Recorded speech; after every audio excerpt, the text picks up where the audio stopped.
दोस्तों नमस्कार। क्या आपने कभी अपने बिजनेस को, अपने स्टार्टअप को या अपने करियर को एक ऐसी एंड्यूरिंग लेगेसी में बदलते हुए देखा है जो आपके जाने के बाद भी सदियों तक कायम रहे? हम सब एंटरप्रेन्योरशिप का सपना देखते हैं। हम स्टार्टअप शुरू करते हैं, आइडिया सोचते हैं, खूब मेहनत करते हैं और सक्सेस भी पाते हैं। लेकिन सवाल ये है, आपकी कंपनी ग्रेट है या सिर्फ सक्सेसफुल? सोचिए, कितने ही बड़े बड़े ब्रांड जो कल तक मार्केट पर राज करते थे, आज गुमनामी के अंधेरे में खो गए हैं। क्यों? क्योंकि वे केवल एक आइडिया थे, एक प्रोडक्ट थे, या ज्यादा से ज्यादा एक सिंगल ग्रेट लीडर थे। उन लीडर्स ने बस टाइम बताया, उन्होंने एक अमेजिंग वॉच बनाई, मगर उन्होंने वो घड़ी बनाने वाली फैक्ट्री नहीं बनाई। उन्होंने सिर्फ अपने जीवन काल की सक्सेस पर फोकस किया, एंड्योरिंग ग्रेटनेस पर नहीं। आज हम जिस ब्लूप्रिंट की बात करने जा रहे हैं, वो आपको एंटरप्रेन्योरशिप के अगले लेवल पर लेकर जाएगा। ये ब्लूप्रिंट आपको सिखाएगा कि एक शॉर्ट टर्म सक्सेस स्टोरी को long term enduring great company में कैसे बदला जाता है। किताब का नाम है बियॉन्ड एंटरप्रेन्योरशिप 2.0। लेखक हैं जिम कॉलिंस, जिन्होंने गुड टू ग्रेट और बिल्ड टू लास्ट जैसी दुनिया बदलने वाली किताबें लिखीं, और उनके मेंटर बिल लेजियर। ये किताब सिर्फ बिजनेस एडवाइस नहीं है, ये ग्रेटनेस का एक रोड मैप है, एक मास्टर मैप है जो जिम कॉलिंस के दशकों के रिसर्च का निचोड़ है। इसका मेन प्रॉब्लम यही है कि ज्यादातर एंटरप्रेन्योर्स सिर्फ एक ग्रेट आइडिया पर अटक जाते हैं, और सॉल्यूशन ये है कि आपको आइडिया से आगे बढ़कर सिस्टम और एंड्यूरिंग वैल्यूज पर फोकस करना होगा। जिम कॉलिंस इसे बहुत ही सरल शब्दों में समझाते हैं, आपको टाइम टेलर नहीं बल्कि क्लॉक बिल्डर बनना है। एक टाइम टेलर, समय बताने वाला, वो होता है जिसके पास एक जीनियस आइडिया होता है। जैसे स्टीव जॉब्स ने पहला मैकिन्टॉश बनाया, वो एक जीनियस टाइम टेलर थे।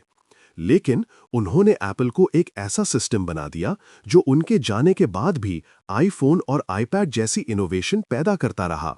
ये है क्लॉक बिल्डिंग। तो आइए इस पावरफुल जर्नी की शुरुआत करते हैं।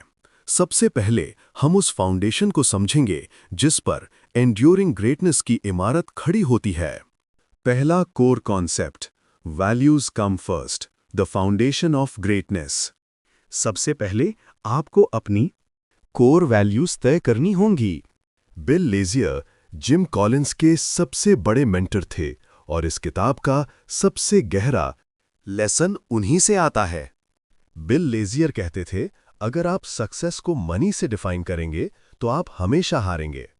आपके जीवन और आपकी कंपनी का असली स्कोर कार्ड ये नहीं है कि आपने कितना पैसा कमाया, बल्कि ये है कि आपने कितने मीनिंगफुल रिलेशनशिप्स बनाए और आपने अपनी कोर वैल्यूज के साथ कितनी वफादारी से जीवन जिया। वैल्यूज कम फर्स्ट, इसका मतलब क्या है? इसका मतलब है कि कोर वैल्यूज आपके गोल से पहले आती हैं, आपकी स्ट्रैटेजी से पहले आती हैं, आपके प्रोडक्ट से पहले आती हैं, आपके बिजनेस प्लान से पहले आती हैं। हर डिसीजन से पहले आपको अपनी वैल्यूज को रखना होगा। इसे एक डिक्लेरेशन ऑफ इंडिपेंडेंस की तरह सोचिए। जैसे किसी देश का कॉन्स्टिट्यूशन सबसे पहले उसके फंडामेंटल वैल्यूज को एस्टैब्लिश करता है, वैसे ही आपकी कंपनी का डिक्लेरेशन भी वैल्यूज से शुरू होना चाहिए। We hold these truths to be self-evident. हम इन सत्यों को स्वयं सिद्ध मानते हैं। उदाहरण, real world example, Indian family business. मान लीजिए एक फैमिली बिजनेस है जो होलसेल स्पाइसेस, मसालों का काम करता है। विजन, गोल, अगले 5 सालों में 100 करोड़ रुपए का टर्नओवर करना। Core value, uncompromising purity and trust, बेमेल शुद्धता और विश्वास। अब टर्नओवर बढ़ाने के लिए स्ट्रैटेजी ये हो सकती है कि मसालों में थोड़ी मिलावट करके कॉस्ट कम कर दी जाए और प्रॉफिट मार्जिन बढ़ा दिया जाए। अगर आप टाइम टेलर हैं तो आप गोल 100 करोड़ को पहली प्राथमिकता देंगे और शायद मिलावट करके टारगेट पूरा कर लेंगे। मगर अगर आप क्लॉक बिल्डर हैं तो आप कहेंगे, अनकॉम्प्रोमाइजिंग प्योरिटी हमारी कोर वैल्यू है, हम इसे सैक्रिफाइस नहीं कर सकते। हम कॉस्ट कम करने के लिए दूसरा तरीका ढूंढेंगे, जैसे सप्लाई चेन को एफिशिएंट बनाना या पैकेजिंग को बेहतर करना। ये वैल्यू ड्रिवन डिसीजन उस मोमेंट में आपके ग्रोथ को धीमा कर सकता है, पर यही ट्रस्ट ग्राहकों को आपकी दुकान पर सदियों तक वापस लागा रहेगा। यही है कोर वैल्यूज को स्ट्रैटेजी से ऊपर रखना। वफादारी का जज्बा, the sacred nature of commitment. Gym Collins ने बिल लाजियर से एक और कोर वैल्यू सीखी, कमिटमेंट की पवित्रता। बिल कहते थे, आप जिन चीजों के लिए कमिट करते हैं उनके बारे में बहुत केयरफुल रहिए, क्योंकि अगर एक बार आपने कमिटमेंट कर दिया तो उसे ऑनरेबल वे से फेल करने का कोई रास्ता नहीं है। ये सिर्फ बिजनेस डील्स की बात नहीं है, ये कैरेक्टर की बात है। उदाहरण, स्टूडेंट लाइफ एग्जाम्पल। एक इंजीनियरिंग स्टूडेंट जिसने अपने फाइनल ईयर प्रोजेक्ट के लिए टीम को कमिट किया है कि वो डेडलाइन तक कोडिंग का एक हिस्सा पूरा कर देगा। उसकी एक दोस्त की वेडिंग आ जाती है। एक अनडिसिप्लिन्ड पर्सन उस वेडिंग के लिए कमिटमेंट तोड़ देगा। एक वैल्यू ड्रिवन पर्सन जो कमिटमेंट को सीक्रेट मानता है, वेडिंग के लिए मना नहीं करेगा, पर वो रात भर जागकर पहले अपना काम पूरा करेगा, या फिर शादी में जाने से पहले काम का वो हिस्सा खत्म करके जाएगा जिसके लिए उसने कमिट किया है। जिम कॉलिंस ने खुद एक बार भारी हरिकेन तूफान के बावजूद कमिटमेंट पूरा करने के लिए रात भर ड्राइव करके कीनोट दी थी। कोर वैल्यू का पालन करना अक्सर इनकन्वीनियंट होता है, कभी-कभी कॉस्टली भी होता है, पर यह हमेशा डिमांडिंग होता है। दूसरा core concept, first who then what. Jim Collins की यह फिलॉसफी उनकी सभी किताबों की स्पाइन, रीढ़ की हड्डी है, और B2.0 में ये और भी ज्यादा क्रूशल बन जाती है। इसका मतलब है कि अगर आपके पास दुनिया का सबसे ब्रिलियंट बिजनेस आइडिया है, सबसे एस्पिरेशनल विजन है, लेकिन उस विजन को एग्जीक्यूट करने के लिए राइट पीपल नहीं है, तो वो विजन एकदम जीरो है, उसकी कोई रेलेवेंस नहीं है। स्टीव जॉब्स ने 1997 में एप्पल में वापसी की। उस समय एप्पल लगभग डूबने वाला था। जिम कॉलिंस ने उनसे पूछा कि उन्होंने अंधेरे से निकलने के लिए सबसे पहले क्या किया। जिम को लगा था कि जॉब्स किसी इंसेनली ग्रेट प्रोडक्ट आइडिया जैसे आईपॉड की बात करेंगे, लेकिन जॉब्स ने क्या कहा? उन्होंने कहा, पीपल। जॉब्स ने बताया कि उन्होंने कंपनी के अंदर छिपे हुए सही पैशन और डेडिकेशन वाले राइट पीपल को ढूंढा, उन लोगों को जिनमें अभी भी दुनिया को बदलने का जज्बा था। लेसन बिल्कुल साफ है, सबसे पहले राइट पीपल को बस में बिठाइए, फिर रॉन्ग पीपल को बस से उतारिए। उसके बाद ही सोचिए कि उस बस को कहां लेकर जाना है, यानी स्ट्रैटेजी क्या होगी। आप राइट बिजनेस आइडिया से ज्यादा राइट पीपल को हायर करें, क्योंकि आपका पहला आइडिया तो शायद फेल हो ही जाएगा। अगर आपने लोगों को सिर्फ स्पेसिफिक स्किल्स या स्ट्रैटेजी के लिए हायर किया है और वो स्ट्रैटेजी बदल जाती है, जैसे एप्पल का पीसी से आईफोन पर जाना, तो वो लोग इर्रेलेवेंट हो जाएंगे।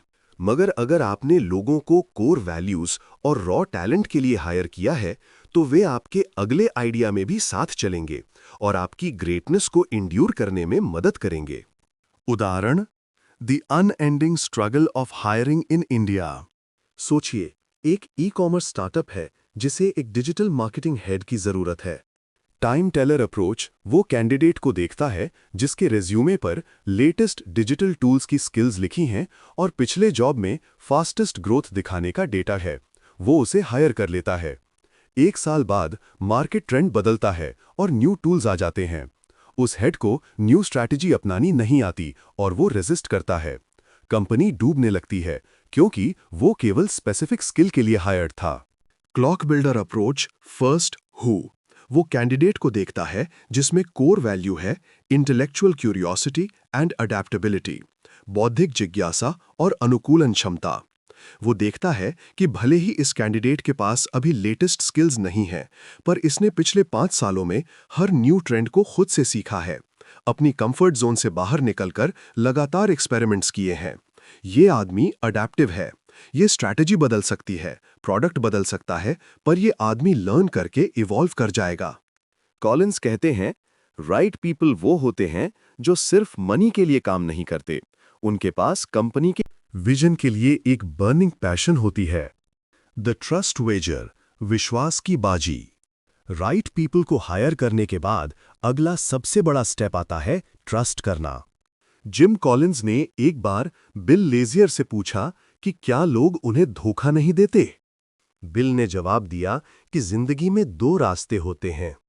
पहला रास्ता, आप पहले मानकर चलें कि आदमी ट्रस्टवर्दी है, जब तक कि आपके पास इसे गलत साबित करने का सॉलिड प्रूफ न हो। दूसरा रास्ता, आप पहले मानकर चलें कि आदमी ट्रस्टवर्दी नहीं है जब तक कि वो खुद को साबित न कर दे। बिल लेजियर ने हमेशा पहला रास्ता चुना, द ट्रस्ट वेजर, विश्वास की बाजी। उनका मानना था कि अगर आप लोगों पर ट्रस्ट करते हैं तो वे उस ट्रस्ट के लायक बनने की रिस्पॉन्सिबिलिटी महसूस करते हैं। ट्रस्ट उन्हें बेहतर इंसान और बेहतर परफॉर्मर बनने में मदद करता है। ये एक मैग्नेट की तरह काम करता है जो लोगों को हायर स्टैंडर्ड्स तक खींचता है। ये लीडरशिप का एक पावरफुल टूल है। उदाहरण, ऑफिस सिनेरियो, एक मैनेजर को टीम मेंबर को एक इंपॉर्टेंट टास्क देना है। मिसट्रस्टफुल मैनेजर, टाइम टेलर, वो टास्क देता है लेकिन साथ ही हर आवर पर चेक करता है, माइक्रो मैनेज करता है और टीम मेंबर को एम्पावर नहीं करता। इससे टीम मेंबर को लगता है कि उसकी एबिलिटीज पर शक किया जा रहा है और वो सिर्फ ऑर्डर फॉलो करता है, ओनरशिप नहीं लेता। ट्रस्टिंग लीडर, क्लॉक बिल्डर, वो टास्क देता है, एक्सपेक्टेशन साफ करता है और कहता है, I trust your judgement. If you need help, I am here, otherwise the ball is in your court. मुझे तुम्हारे फैसले पर भरोसा है, अगर मदद चाहिए तो मैं यहीं हूं, नहीं तो अब जिम्मेदारी तुम्हारी है। ये ट्रस्ट उस टीम मेंबर को ओनरशिप लेने के लिए फोर्स करता है और वो मैनेजर को डिसअपॉइंट न करने के लिए अपनी पूरी एनर्जी लगा देता है। लेकिन बिल लेजियर ये भी कहते थे कि ट्रस्ट दो तरह से टूटता है। वेल इंटेंशन्ड इनकॉम्पिटेंस, अच्छा इरादा था पर काम करने की एबिलिटी नहीं थी, इसे सिखाया जा सकता है। लूजिंग फेथ इन कैरेक्टर, जानबूझकर धोखा देना या फायदा उठाना। अगर ऐसा हो तो उस इंसान पर दोबारा पूरा भरोसा नहीं किया जा सकता। द ट्रस्ट वेजर ये नहीं कहता कि आप ब्लाइंड होकर ट्रस्ट करें, ये कहता है कि आप हार्ड हेडेड होकर बिलीव करें कि ट्रस्ट से ज्यादा अपसाइड और कम डाउनसाइड होता है, बजाय मिसट्रस्ट के साथ शुरू करने के। तीसरा core concept, the genius of the and, rejecting the tyranny of the और। एंड्यूरिंग ग्रेट कंपनीज का एक हॉलमार्क पहचान है जिसे gym Collins the genius of the and कहते हैं। आम लोग टायरनी ऑफ द और या अथवा का अत्याचार में जीते हैं। वे मानते हैं कि अगर ए करना है तो बी नहीं कर सकते। उन्हें लगता है कि जिंदगी आइदर और, या तो ये या वो का एक चॉइस है। क्रिएटिविटी और डिसिप्लिन, लो कॉस्ट और high quality, short term profit और लॉन्ग टर्म विजन, पर्पस और प्रॉफिट। ग्रेट लीडर्स इस टिरानी को रिजेक्ट करते हैं। वे पैराडॉक्स, विरोधाभास के साथ कंफर्टेबल होते हैं। वे जानते हैं कि ग्रेटनेस तब आती है जब आप ए और बी दोनों को एक साथ एम्ब्रेस करते हैं। इसे जीनियस ऑफ द एंड कहा जाता है। जीनियस ऑफ द एंड के कुछ उदाहरण, purpose beyond profit and generating substantial wealth. Tyranny of the OR, या तो सोशल इंपैक्ट के लिए काम करो या सिर्फ पैसा कमाने के लिए। Genius of the and, visionary कंपनियां मानती हैं कि बिजनेस का मकसद सिर्फ शेयर होल्डर वेल्थ मैक्सिमाइज करना नहीं है। वे एक कोर पर्पस जैसे दुनिया को बेहतर बनाना के लिए काम करती हैं और साथ ही सब्सटैंशियल वेल्थ जनरेट भी करती हैं। उदाहरण, मोटिवेशनल कॉन्टेक्स्ट, एक नॉन प्रॉफिट को टैलेंट नहीं मिलता क्योंकि वो सैलरी नहीं दे सकती। एक ग्रेट कंपनी कहती है, हम हाईएस्ट सैलरीज देंगे, वेल्थ, ताकि बेस्ट टैलेंट हमारे कॉज, पर्पस पर काम करे। एचपी के को-फाउंडर बिल ह्यूलेट का मानना था कि जो लोग कंपनी को सक्सेसफुल बनाने के लिए कड़ी मेहनत करते हैं, उन्हें उस वेल्थ में शेयर मिलना चाहिए। ह्यूमिलिटी एंड ऑडासिटी, विनम्रता और दुस्साहस। टायरनी ऑफ द ओआर, आप या तो हम्बल, विनम्र हो सकते हैं या ऑडेशियस, दुस्साहसी। Genius of the end, level 5 leaders, जो जिम कॉलिंस की एक कोर आइडिया है, अपनी पर्सनल ईगो को पीछे रखते हैं, ह्यूमिलिटी और कंपनी के लिए बोल्ड मैसिव गोल्स जैसे भाग्स सेट करते हैं। ऑडेसिटी, वे खुद के लिए विनम्र होते हैं पर अपने विजन के लिए दुस्साहसी। कंटिन्यूटी एंड चेंज, निरंतरता और बदलाव। टायरनी ऑफ द ओआर, या तो ट्रेडिशन परंपरा पर टिके रहो या रेवोल्यूशन क्रांति करो। Genius of the and, great companies अपनी कोर वैल्यूज और पर्पस को प्रिजर्व करती हैं। कंटिन्यूटी और साथ ही अपनी स्ट्रैटेजी, प्रोडक्ट और टैक्टिक को लगातार इवॉल्व करती रहती हैं। चेंज। उदाहरण, फैमिली एग्जाम्पल, एक इंडियन फैमिली जो मानती है कि एजुकेशन एक कोर वैल्यू है। ये वैल्यू कांस्टेंट रहती है, कंटिन्यूटी। लेकिन एजुकेशन हासिल करने का तरीका बदलता है।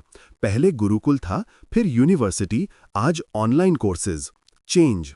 ग्रेट फैमिली इस वैल्यू को प्रिजर्व करते हुए न्यू मेथड्स को एम्ब्रेस करती है।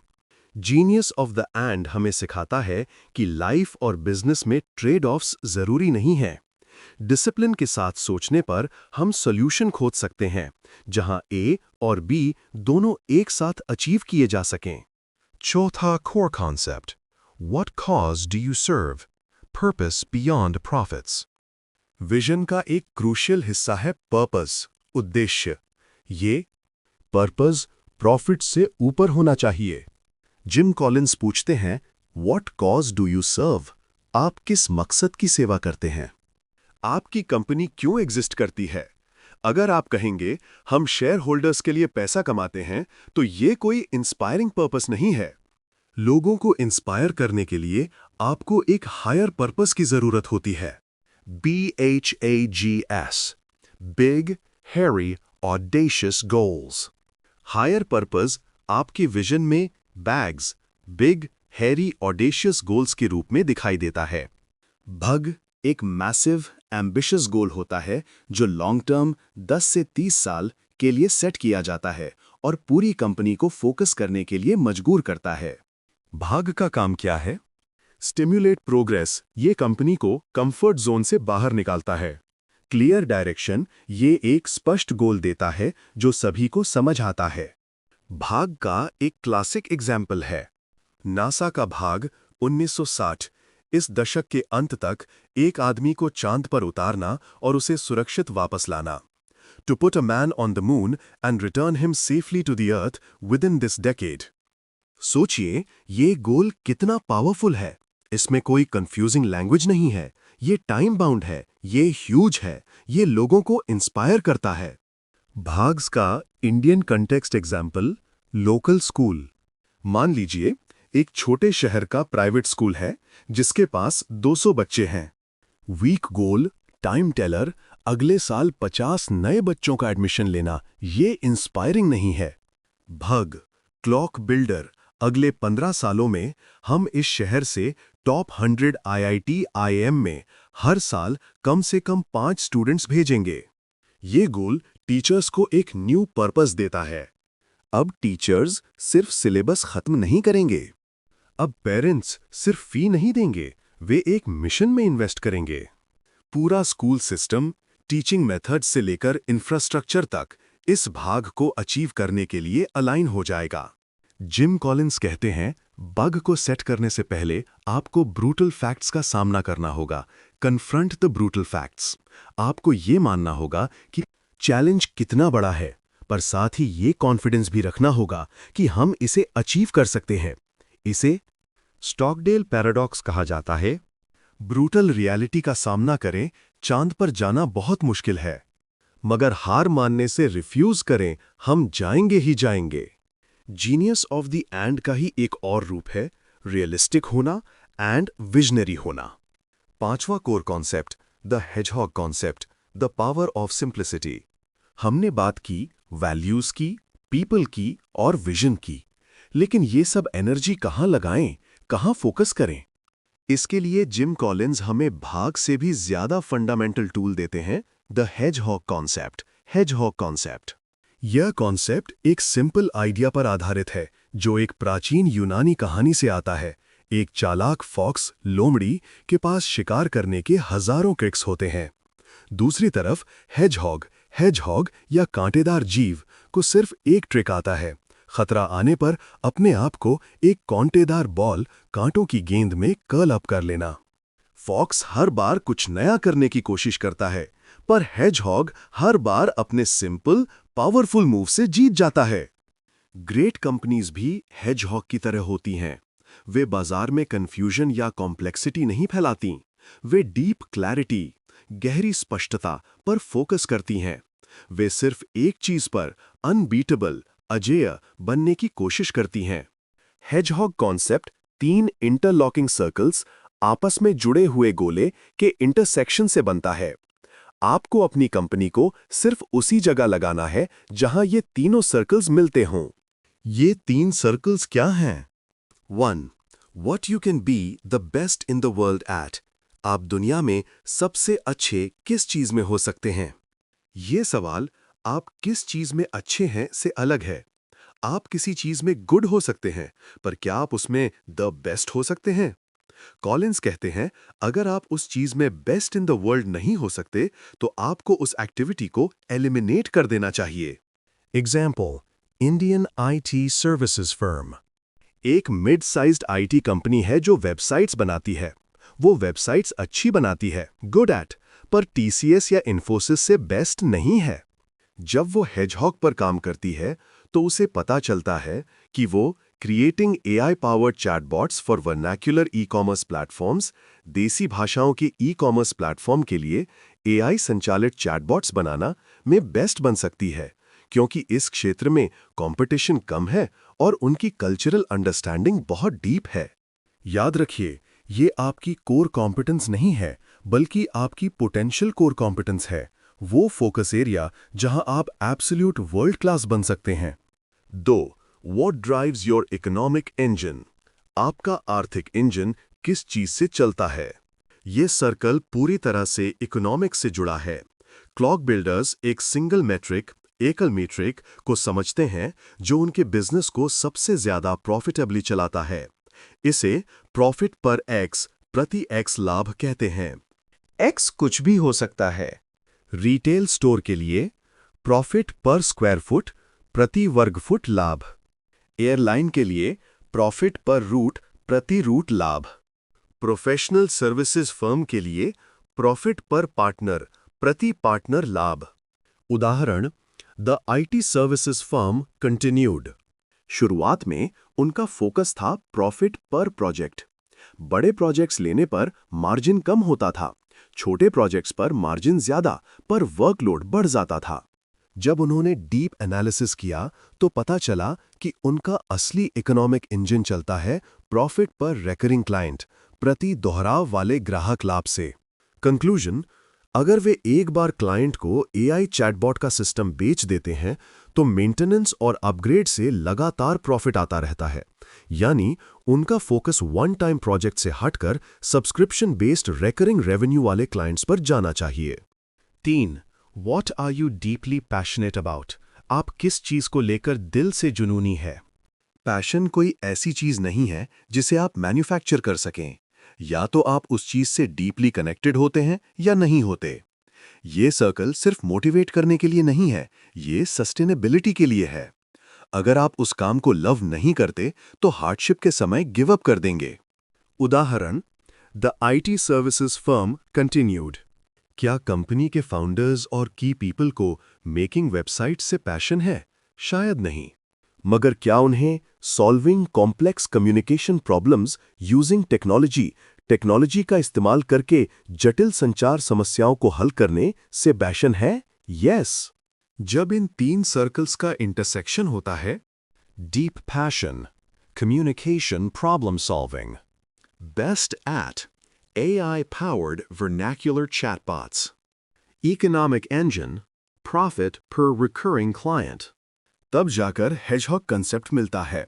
कंपनी अब डिफाइन करेगी, हम दुनिया में सबसे अच्छे AI पावर्ड वर्नाक्युलर चैटबॉट्स बनाने में हैं, क्योंकि ये हमारे इकोनॉमिक इंजन को रिकरिंग रेवेन्यू से चलाता है और हम कम्युनिकेशन प्रॉब्लम सॉल्विंग के लिए डीपली पैशनेट हैं। ये क्लैरिटी इतनी पावरफुल होती है कि ये आपको 1000 गुड अपॉर्चुनिटीज को नो कहने में मदद करती है ताकि आप 1 ग्रेट अपॉर्चुनिटी को यस कह सकें। ये डिसिप्लिन की शुरुआत है। चौथा core concept, culture of discipline, the freedom with in limits. Gym Collins की फिलॉसफी में डिसिप्लिन का मतलब ये नहीं है कि आपको कोई तानाशाह बॉस माइक्रो मैनेज करेगा। डिसिप्लिन का मतलब है डिसिप्लिन्ड पीपल जो डिसिप्लिन्ड थॉट का इस्तेमाल करके डिसिप्लिन्ड एक्शन लेते हैं, और ये सब कोर वैल्यूज के ढांचे में होता है। कॉलिंस कहते हैं, disciplined people do not need to be managed. अनुशासित लोगों को प्रबंधित करने की आवश्यकता नहीं है। एक क्लॉक बिल्डर डिसिप्लिन्ड पीपल को हायर करता है। फर्स्ट हु उन्हें हेजहॉग कॉन्सेप्ट से क्लैरिटी देता है, डिसिप्लिन्ड थॉट, और फिर उन्हें फ्रेम के अंदर फ्रीडम देता है कि वे खुद डिसीजन लें, disciplined action. Discipline of thought, confront the brutal facts, कठोर सत्यों का सामना करना। डिसिप्लिन की शुरुआत सोचने के तरीके से होती है। ग्रेट लीडर्स कभी भी ब्लाइंड ऑप्टिमिज्म में नहीं जीते, वे स्टॉकडेल पैराडॉक्स में जीते हैं। ब्रूटल फैक्ट्स का सामना करते हुए भी अल्टीमेट सक्सेस में नेवर एंडिंग फेथ रखना। उदाहरण, वर्क सिनेरियो मार्केटिंग टीम। एक स्टार्टअप का मार्केटिंग हेड अपने न्यू प्रोडक्ट के लॉन्च को लेकर बहुत एक्साइटेड है। अनडिसिप्लिन्ड अप्रोच, होप वो मार्केट रिसर्च के नेगेटिव डेटा को इग्नोर कर देता है और सिर्फ पॉजिटिव फीडबैक पर फोकस करता है, ये सोचकर कि everything will be fine. Disciplined approach, brutal facts, वो मार्केट रिसर्च की टीम से कहता है, मुझे ये मत बताओ कि लोग क्या सुनना चाहते हैं, मुझे ये बताओ कि असली मार्केट में क्या चल रहा है। अगर डेटा दिखाता है कि 80% कस्टमर्स को प्राइसिंग पसंद नहीं है, तो वो ब्रूटल फैक्ट को एक्सेप्ट करता है, पूरी टीम को बुलाता है और पूछता है, how do we solve this. वो फैक्ट को ट्विस्ट नहीं करता। ये fact based decision making company को ब्लाइंड स्पॉट्स, अंधे धब्बे से बचाता है। Discipline of action, the power of rituals, अनुशासित कार्यों की शक्ति। डिसिप्लिन सिर्फ बड़े डिसीजन लेने में नहीं बल्कि डेली रिचुअल्स में दिखती है। एक एस्पिरेंट जो सिविल सर्विसेज एग्जाम की तैयारी कर रहा है, वो जीनियस है, स्मार्ट है, पर अनडिसिप्लिन्ड है। वो कभी 14 घंटे पढ़ता है, कभी 4 घंटे और कभी नहीं पढ़ता। दूसरा एस्पिरेंट एवरेज है पर डिसिप्लिन्ड है। उसने डिफाइन किया है 7 AM to 1 PM, no distractions, focus study. ये उसका हेजहॉग है। उसका डेली रिचुअल है कि वो करंट अफेयर्स का 1 घंटा न्यूज़पेपर पढ़ने में लगाएगा, चाहे कुछ भी हो जाए। ये डिसिप्लिन्ड एक्शन है। समय के साथ disciplined average person undisciplined genius से आगे निकल जाता है, क्योंकि कंसिस्टेंसी, निरंतरता और कंपाउंडिंग, चक्रवृद्धि डिसिप्लिन का गिफ्ट हैं। जिम कॉलिंस इस डिसिप्लिन को ब्यूरोक्रेसी, नौकरशाही से अलग करते हैं। ब्यूरोक्रेसी का मतलब है राइट पीपल पर कंट्रोल करना। कल्चर ऑफ डिसिप्लिन का मतलब है डिसिप्लिन्ड पीपल को फ्रीडम देना। ये डिसिप्लिन ही आपको हेजहॉग कॉन्सेप्ट पर स्टिक रहने की ताकत देती है, फोकस को बरकरार रखना, चाहे मार्केट में कितनी भी नॉइज हो। 7th core concept, technology as an accelerator, not a creator। Gym Collins इस किताब में टेक्नोलॉजी के बारे में एक गेम चेंजिंग पर्सपेक्टिव देते हैं। Technology is an accelerator, not a creator of momentum. Technology गति का एक त्वरक है, निर्माता नहीं। इसका मतलब है कि ग्रेट टेक्नोलॉजी आपकी कंपनी को ग्रेट नहीं बनाएगी, बल्कि ये आपकी अंडरलाइंग स्ट्रैटेजी को एक्सपोनेंशियली, तेजी से एक्सेलरेट करेगी। अगर आपकी स्ट्रैटेजी बुरी है तो टेक्नोलॉजी उसे फास्टेस्ट तरीके से फेल कर देगी। अगर आपकी स्ट्रैटेजी अच्छी है, यानी आपका हेजहॉग कॉन्सेप्ट क्लियर है, तो टेक्नोलॉजी आपको कॉम्पिटिटर से आगे निकाल देगी। The technology pace setter, technology में गति निर्धारित करना। ग्रेट कंपनीज टेक्नोलॉजी को ब्लाइंडली चेज नहीं करती, वे पूछती हैं, does this technology fit directly into our hedgehog concept? क्या ये टेक्नोलॉजी हमारे हेजहॉग कॉन्सेप्ट में सीधे फिट होती है? अगर हाँ, तो वे उस टेक्नोलॉजी को पेस, गति से अपनाती हैं। वे पेस सेटर्स, गति निर्धारित करने वाले बन जाते हैं। वे रिस्क लेते हैं, पर रिस्क स्ट्रैटेजी का हिस्सा होता है, न कि रैंडम एक्सपेरिमेंट। उदाहरण, financial services firm UPI adoption. एक स्मॉल फाइनेंस बैंक है जिसका हेजहॉग है offering the most convenient, low-cost microloans to rural entrepreneurs. ग्रामीण उद्यमियों को सबसे सुविधाजनक, कम लागत वाले माइक्रो लोन प्रदान करना। जब यूपीआई टेक्नोलॉजी आई तो टाइम टेलर बैंक्स ने इसे एक कॉस्टली डिस्ट्रैक्शन समझा। Clock builder bank hedgehog clear ने तुरंत सोचा, UPI allows us to transfer and collect loan payments instantly, reducing our operational cost, economic engine, and increasing convenience. Best at UPI हमें तुरंत ऋण भुगतान स्थानांतरित करने और एकत्र करने की अनुमति देता है, जिससे हमारी परिचालन लागत कम होती है और सुविधा बढ़ती है। उन्होंने UPI को अग्रेसिवली अडॉप्ट किया। टेक्नोलॉजी ने स्ट्रैटेजी को एक्सेलरेट किया। अब वे गांव-गांव में बिना किसी फिजिकल ब्रांच के लोन दे सकते थे और उनका कॉस्ट सबसे कम हो गया। कंक्लूजन, यूपीआई ने उन्हें ग्रेट नहीं बनाया, उनके hedgehog, convenient, low cost loans को अनस्टॉपेबल बना दिया। Don't confuse rare with new, दुर्लभ को नए से भ्रमित न करें। जिम कॉलिंस एक और ट्रैप के बारे में अलर्ट करते हैं। Don't confuse rare with new, दुर्लभ को नए से भ्रमित न करें। कई एंटरप्रेन्योर ये सोचते हैं कि उन्हें ग्रेट बनने के लिए हर बार कोई ब्रांड न्यू आइडिया या न्यू टेक्नोलॉजी चाहिए। ये गलत है। ग्रेटनेस अक्सर सिंपल आइडियाज या एग्जिस्टिंग टेक्नोलॉजी के डिसिप्लिन्ड एप्लीकेशन से आती है, जो कि रेयर, दुर्लभ होता है। उदाहरण, फैमिली लाइफ हेल्थ। आपको फिट रहने के लिए कोई ब्रांड न्यू डाइट या एक्सपेंसिव न्यू जिम गैजेट नहीं चाहिए। आपको सिर्फ रेयर चीज चाहिए, कंसिस्टेंसी, निरंतरता और discipline, eating healthy and regular exercise. ये आइडिया पुराना है, पर इसका डिसिप्लिन्ड एप्लीकेशन रेयर है। 8वां core concept, the flywheel effect, building unstoppable momentum.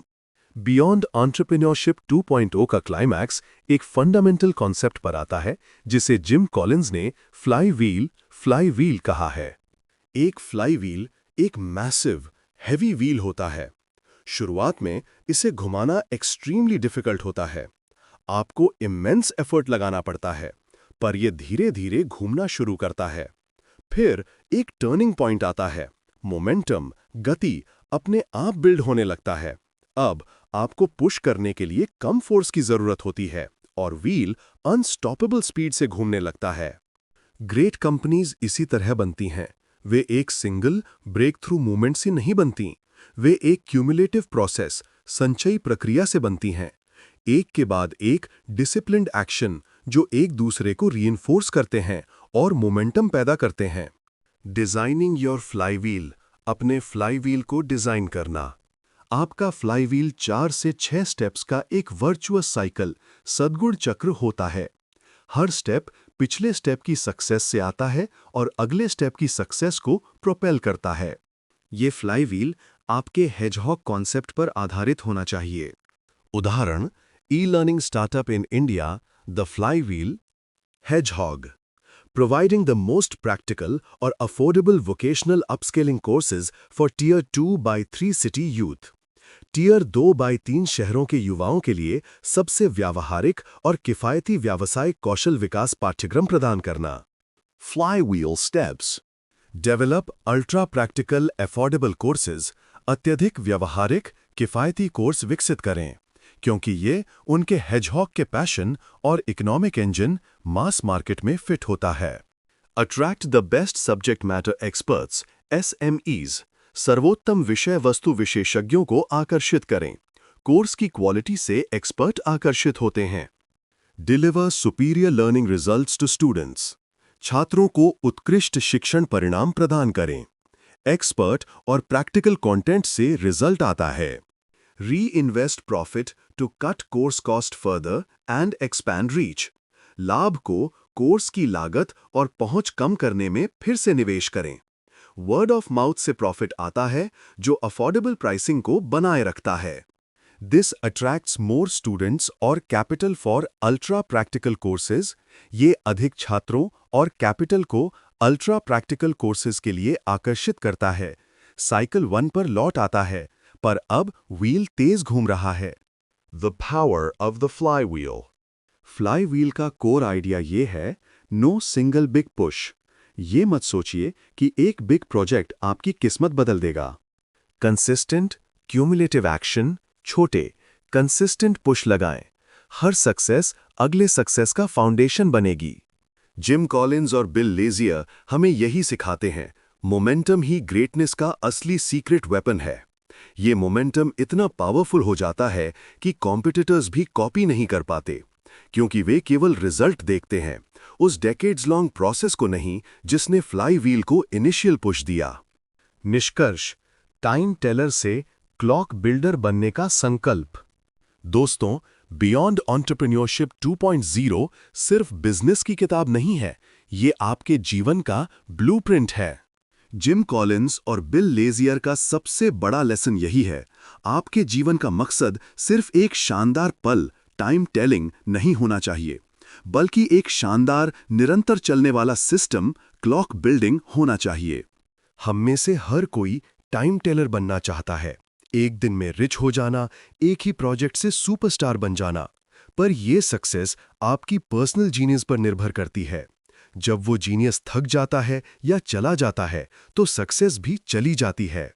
Clock builder बनना हार्डर है। इसके लिए ह्यूमिलिटी चाहिए, ये मानने की कि कंपनी या आपकी फैमिली या आपका कॉज आपसे ज्यादा इंपॉर्टेंट है। इसके लिए डिसिप्लिन चाहिए, ब्रूटल फैक्ट्स का सामना करने की हिम्मत चाहिए और जीनियस ऑफ द एंड चाहिए, कोर वैल्यूज के साथ इनोवेशन। अगर आप क्लॉक बिल्डर बनना चाहते हैं, तो आज ही इन 4 चीजों पर काम करना शुरू करें। अपनी कोर वैल्यूज डिफाइन करें, अपनी प्यूरिटी और कमिटमेंट को सेक्रेड, पवित्र बना लें। Right people on the bus, अपने आसपास ऐसे डिसिप्लिन्ड पीपल को रखें जो आपकी विजन से डीपली कनेक्टेड हों। हेजहॉग क्लैरिटी, एक ही चीज ढूंढें जिसमें आप बेस्ट बन सकते हैं और अपने सारे एफर्ट्स और स्ट्रैटेजी को उस पर अलाइन कर दें। फ्लाई व्हील पुश, पहचानें कि आपका वर्चुअस साइकिल क्या है और आज ही उसे एक छोटा, कंसिस्टेंट पुश दें। याद रखें, ग्रेटनेस कोई इवेंट नहीं है, ये एक प्रोसेस है। ये एक फ्लाई व्हील है जो धीरे धीरे मोमेंटम पकड़ता है। आपका लेगेसी वो नहीं होगा जो आपने अचीव किया, बल्कि वो सिस्टम होगा जो आपने अपने जाने के बाद भी सक्सेस पैदा करने के लिए बनाया। आपका लेगेसी इंतजार कर रहा है। टाइम टेलर बनना बंद करें और क्लॉक बिल्डर बनें। आज ही अपनी लाइफ और बिजनेस में ये बदलाव लाना शुरू करो। हमें कमेंट्स में जरूर बताइए, आपके जीवन या आपके बिजनेस का वो एक ब्रूटल फैक्ट क्या है जिसका सामना करना आपके लिए सबसे मुश्किल रहा है, पर उसे एक्सेप्ट किए बिना आप आगे नहीं बढ़ सकते। आपके इनसाइट बाकी लोगों को भी इंस्पायर करेंगे। अपना टाइम देने के लिए धन्यवाद। अगर आपको ये समरी पसंद आई तो लाइक करें, अपने फ्रेंड्स और फैमिली के साथ शेयर करें और हमारे चैनल को सब्सक्राइब करना ना भूलें, ऐसे ही और इनक्रेडिबल बुक समरीज के लिए।